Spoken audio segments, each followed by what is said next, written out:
Dans le cadre du dispositif Grammage, la médiathèque a programmé un spectacle grand public ce mercredi 4 décembre à la salle Raymond Estin à Rombas-le-Franc. Ce spectacle dédié à Saint-Nicolas est présenté par la compagnie Fabergos, membre du collectif CLAC, une association messienne.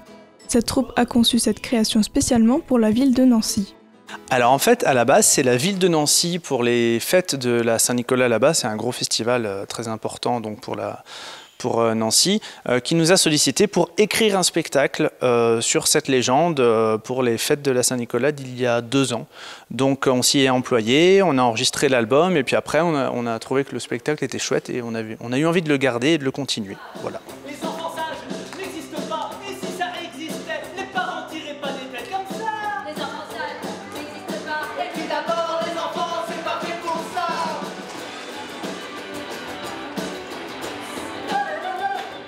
Pendant 45 minutes, les enfants ont été captivés par des chansons originales écrites par la troupe. À travers l'humour et la musique, elles revisitaient la légende de Saint-Nicolas de manière ludique et inventive.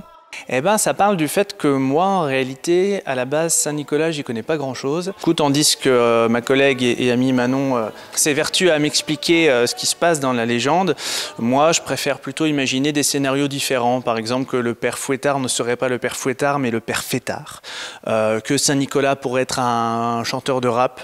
Ou, par exemple, que Saint-Nicolas n'a pas mangé du fameux petit salé qui composait des enfants, pas parce qu'il avait tout deviné, mais juste parce qu'il était au régime. Voilà. Donc on rigole un petit peu, on réécrit la légende pour qu'elle soit un peu plus marrante pour les enfants.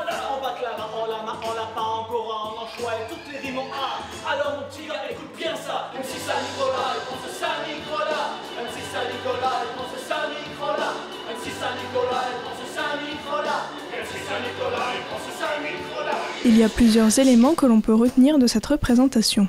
Eh ben, il y a plusieurs choses à retenir. Déjà qu'on peut, on peut voir la légende comme on le souhaite, on peut s'amuser à la détourner si on le souhaite et que c'est pas grave si tout le monde n'est pas d'accord avec la manière dont on en parle.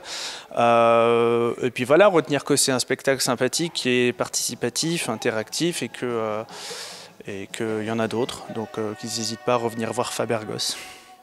Après la représentation, le public avait la possibilité d'acheter l'album regroupant les chansons du spectacle. La médiathèque a également offert chocolat chaud, vin chaud et une multitude de pâtisseries pour le plus grand plaisir des petits comme des grands.